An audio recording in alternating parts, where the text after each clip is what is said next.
vamos que vamos. Essa é a nossa quinta parte. Então, o mestre Jean Pangolin, como sempre, já traz no título da próxima parte uma provocação, né? Grande grupo ou grupo grande? O que ele quer dizer com isso? Vamos ver mais adiante.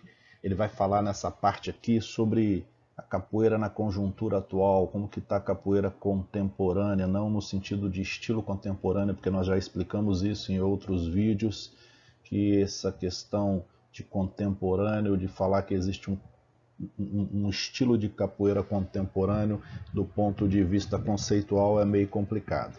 Então, a capoeira na conjuntura atual, como que se está a capoeira hoje no Brasil e no mundo.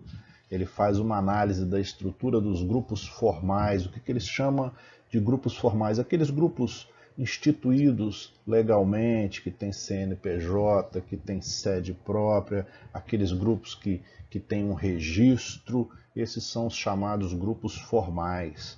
Ele vai falar também da questão das associações, das federações, das cooperativas de capoeira, das fundações e etc. Hoje nós estamos vivendo aí uma reorganização da capoeira, tanto interna como externamente. Nós temos visto surgir grandes corporações internacionais que visam trazer uma nova face para a capoeira. Então é isso aí, vamos que vamos. História e desorganização institucional. Então esse prefixo des colocado entre parênteses traz uma ideia de negação, uma não organização institucional. Para que nós possamos entender isso, nós temos que nos reportar à década de 30 e como na década de 30 se deu essa transformação histórica da arte, os processos de sistematização e de formalização, como que se deu a questão da arte sair da clandestinidade e ir para dentro das academias, dentro dos recintos fechados. Nós precisamos fazer um adendo histórico aqui sobre a década de 30. O que nós tivemos na década de 30? Vamos lembrar lá da história do Brasil que nós estudamos no ensino médio.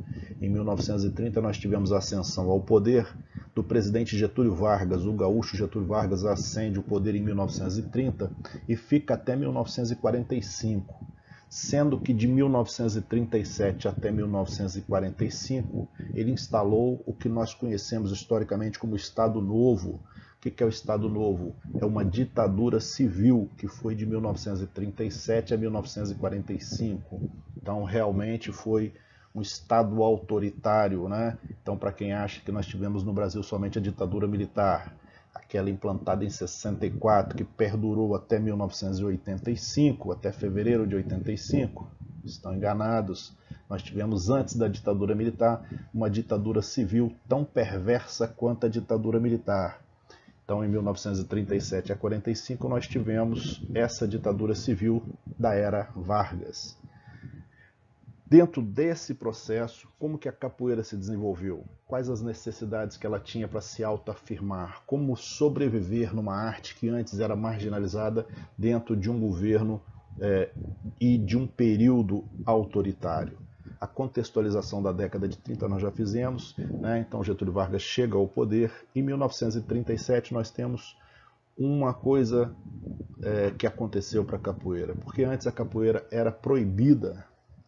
Gente, a capoeira era proibida no Código Penal de 1980. O decreto 847 de 11 de outubro de 80 proibia a prática da capoeira, sendo que quem fosse pego praticando uma simples apresentação de capoeira na rua poderia ficar recluso, preso de 2 a 6 meses, com as agravantes que se essa pessoa fosse pertencente às maltas, quer saber o que é malta?